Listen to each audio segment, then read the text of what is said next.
ஒரு தலைவன் தொண்டனான கதை. 150ற்கு மேற்பட்ட திரைப்படங்களில் நடித்தவர். பல்வேறு வெற்றி படங்களை தந்தவர். தென்னிந்திய மொழிகளில் பிரபலம். இவர் வேறு யாருமல்ல, நடிகர் சரத்குமார். நடிகர் ராதிகாவினின் கணவர். 2007இல் அகில இந்திய சமத்துவ மக்கள் கட்சி என்ற ஒரு கட்சியை துவக்கினார். இவர் தென்காசி தொகுதி எம்எல்ஏ.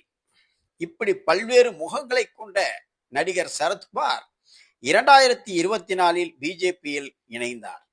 பாராளுமன்ற தேர்தலில் களப்பணியாற்றிய நடிகர் சரத்குமாருக்கு பொறுப்புகள் வழங்கப்படும் என்ற நிலையில் தற்பொழுது வரை பொறுப்புகள் வழங்கப்படாத நிலையில் இன்று தமிழக பாஜக தலைவர் நயினார் நாகேந்திரனிடம் பொறுப்பு வழங்க கடிதம்.